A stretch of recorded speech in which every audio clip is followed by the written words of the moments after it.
Meus amados irmãos, que a graça e a paz maravilhosa que vem da parte do nosso Deus, através do nosso Senhor e Salvador Jesus Cristo, chegue a nós e encontre guarida em nossas mentes, em nossas vidas, de forma que o nosso viver possa ser do agrado, tenha a aprovação de Deus e que esta presença poderosa nos traga a força que carecemos, o ânimo que necessitamos para que continuemos perseverantes, firmes e fortes no caminho da verdade, no caminho da justiça. Amados, vamos ao estudo da nossa lição semanal, a lição diária. Essa semana estamos estudando sobre o viver no Espírito, né? O viver no Espírito.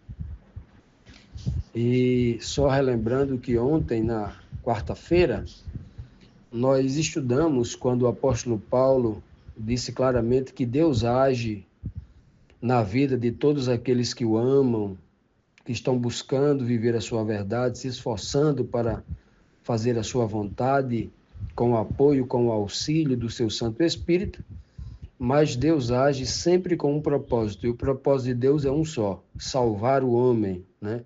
Tudo que for necessário, justo, perfeito, para que salve o homem, o Senhor vai empregar aí toda essa força, né? Como está empregando neste momento, inclusive para nos manter firmes no caminho da verdade que Ele nos indicou com a luz do seu Evangelho. Vimos também em Romanos 8:29, que o propósito de Deus, Ele nos deu aí um modelo do propósito, é que a gente viva conforme a imagem, o exemplo deixado pelo seu filho, o nosso irmão mais velho, o primogênito, aquele que nele deve haver toda a primazia. Em todas as coisas, Jesus Cristo deve ser o primeiro, né? E aí, nós, com toda humildade, precisamos aprender com ele, seguir o seu exemplo. Nós já temos um modelo, né? Um modelo a ser imitado, um modelo a ser seguido, para que a gente não fique buscando outros modelos, outros exemplos neste mundo, né, que não seja perfeitamente confiável. Jesus é o modelo, e é nesse propósito que o Senhor nos chama. Hoje, na pergunta 9, temos aqui o seguinte questionamento: como Paulo descreve o processo de salvação do homem? Em Romanos 8:30, Paulo diz assim: e aos que predestinou, também chamou. Olha só, aos que chamou, também justificou. E aos que justificou, também glorificou. Que coisa linda. Veja que em toda a mensagem bíblica, ela sempre vai trazer essa ordem crescente, como se o homem estivesse subindo uma escada rumo ao céu. Tudo é um processo. E toda a vida cristã, ela tem fases, e sempre é uma fase de crescimento, como se o homem estivesse subindo uma escada rumo aos céus, né? É como se cada degrau que o homem subisse fizesse parte de uma determinada fase, de um determinado nível de aprendizado, e daí por diante, né? Paulo vai citar isso muitas vezes. Pedro é fantástico, né? Lá em 1 Pedro 2 Pedro, né? 1, versículo 7 a 9, ele vai criar as 7 passos, as 7 virtudes, até a gente chegar ao último nível, né? E aqui ele está dizendo assim: e aos que Deus predestinou, ou em algumas versões mais precisa a linguagem de Paulo, aquele que Deus elegeu, aquele que Deus escolheu dentre os gentios por analisar o seu coração, por ele sondar o coração e ver que aquelas pessoas realmente anseiam por justiça, que aquelas pessoas realmente desejam viver no reino de Deus sem causar problemas, sem dar lugar à cobiça, ao pecado, como o Lúcifer, o diabo nos céus, né? Criou todo esse problema gravíssimo, né? O pecado é um problema gravíssimo. Então, veja que primeiro ele predestinou na sua onisciência.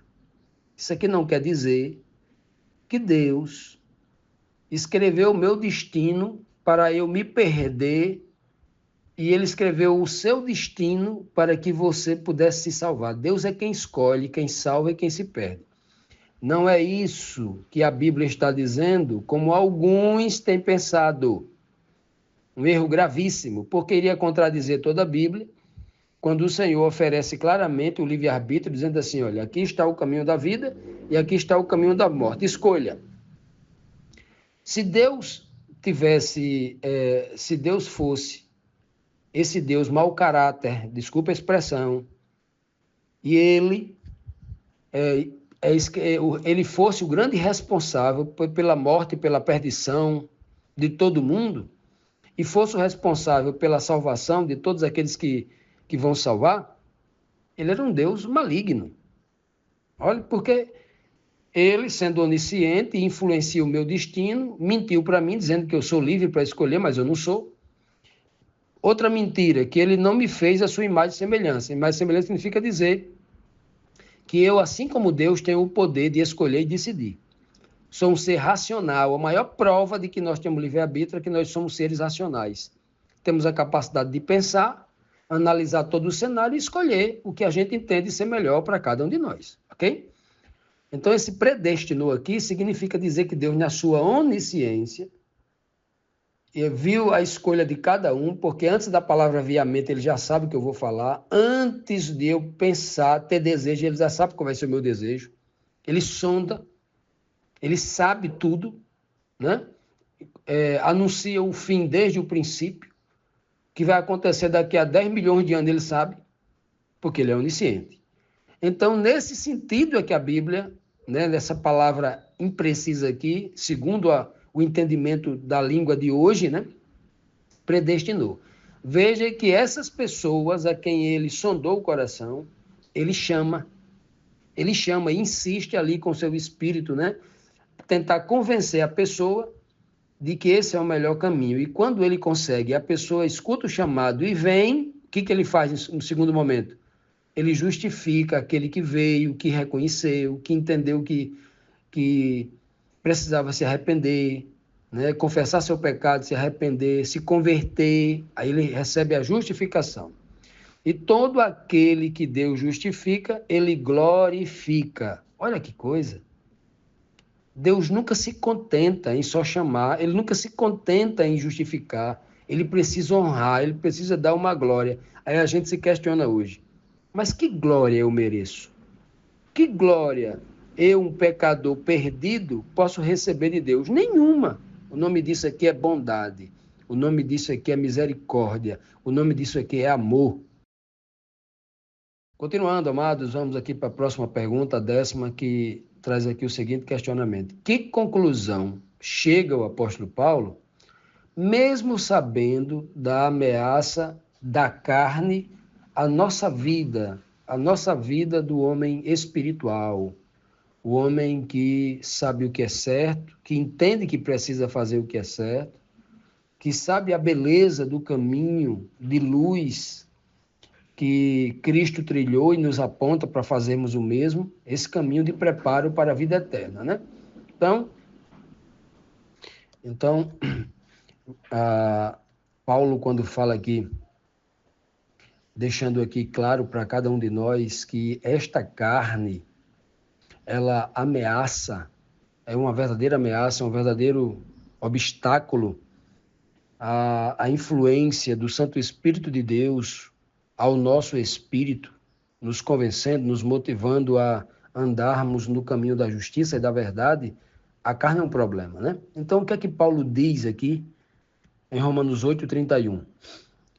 Paulo diz assim: que diremos, pois, diante de todas essas coisas? Se Deus é por nós, quem será contra nós? É uma pergunta que ele faz aqui, né? O que Paulo está dizendo assim? O que é que nós vamos concluir? O que é que nós vamos resumir? Que conclusão nós vamos chegar depois de examinar aqui todo esse capítulo 8 aqui, né, que é o nosso caso aqui específico? Paulo aqui está fazendo um resumo desde o capítulo 1. Ele vai dizer, que conclusão eu chego depois de analisar tudo isso que nós analisamos até agora? Analisamos se vale a pena viver no costume judaico, viver de tradição, viver de cerimônias vazias, viver de tipos, quando já chegou o antítipo, viver de sombra, quando a gente já viu o original. Do que adianta a gente estar valorizando o homem exterior, fazendo circuncisão, arrancando um pedaço da carne exterior, mas o coração ainda está amando e por nada neste mundo consegue abandonar os prazeres do mundo e continua agarrado no pecado.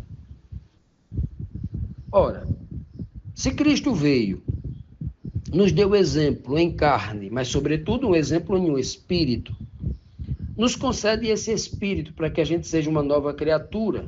A carne terrível, que luta contra a razão, contra o Espírito, contra a influência do Espírito Santo de Deus em nossa vida. A gente pode ser vencedor nesse exemplo. E agora, além de tudo, Deus provou, através de Jesus Cristo, que veio em carne igual a gente, em semelhança de carne pecaminosa, está aqui no capítulo 8, versículo 3. Cristo veio igual a qualquer um de nós, provou para nós que se nós dermos ouvido ao Espírito de Deus, como Deus habitava em Cristo espiritualmente, né? Cristo falou inúmeras vezes, o Pai está em mim, o Pai está em mim.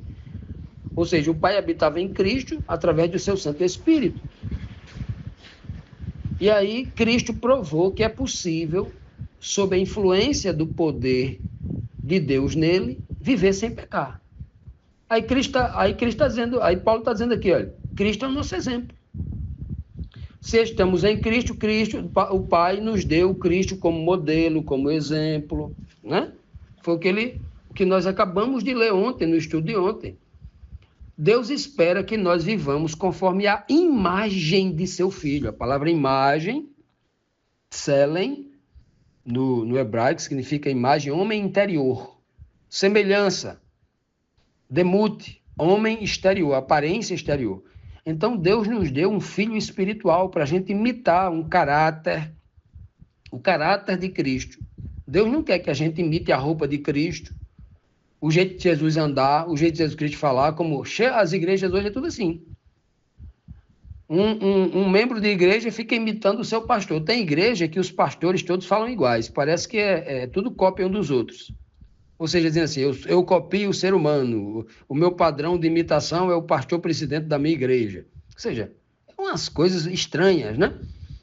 A Bíblia está dizendo que nós devemos imitar a imagem do Filho de Deus, o primogênito, um tirado dentre muitos irmãos, alguém igual a nós, em natureza. É o que o texto está dizendo. Nós temos que imitar o homem espiritual chamado Jesus Cristo. Esse é o modelo. É por isso que Paulo vai dizer aqui. O que é que a gente vai dizer agora diante de todas essas revelações que nós compreendemos, que Paulo está apresentando para nós? Ele vai dizer, meus irmãos, Deus está com a igreja em Roma, Deus está com a igreja de Cristo, onde quer que ela esteja, em qualquer geração, em qualquer época, em todos os tempos. E nós concluímos que se Deus é por nós, fazendo tudo isso que ele tem feito para que o homem espiritual em nós, a exemplo, no modelo, no padrão vivido por Jesus Cristo, a pergunta é que ele faz, quem poderá ser contra nós? É por isso que ele está dizendo aqui no capítulo 8, aqui, a partir do versículo 20, ele vai dizer, ora, quem é o louco que pode intentar contra nós diante de Deus para nos acusar?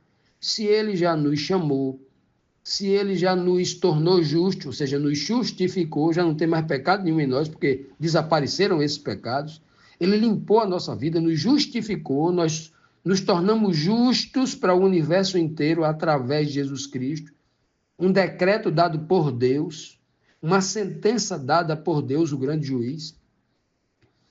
A pergunta é, quem é o louco que vai ter essa, entre aspas, coragem de nos acusar diante de Deus? Se foi o próprio Deus quem nos justificou. Quem? É a pergunta que Paulo faz. Né? Faz ali no... Por isso que ele diz, olha, se o Deus que nos deu o exemplo, um filho primogênito, o mais velho, o justo, que através dele nos justificou, que esse mesmo filho é quem intercede por nós com gemidos inexprimíveis diante dele dia e noite. Já imaginou Quem é o acusador? Mesmo que esse acusador seja a própria pessoa do Satanás, né? Satanás em pessoa, diante de Deus, ele pergunta: quem pode ser contra nós? Aqui Paulo está dizendo: nós justificados somos superiores a Satanás. Não superior em tamanho, em natureza, em conhecimento, nada disso. Superior em justiça. É isso que Deus quer. Então, a pergunta de Paulo, né, na verdade, está implícito uma grande afirmação. Ele está dizendo: ninguém no universo pode intentar contra um simples ser humano vivendo em carne mortal a quem Deus justificou. Porque ninguém pode se tornar contra no sentido de ser uma pedra de tropeço para levá-lo à condenação e à morte eterna. Que mensagem, né? Que mensagem confortadora, que mensagem animadora. Paulo está concluindo aqui, no finalzinho aqui do capítulo 8 da Carta aos Romanos.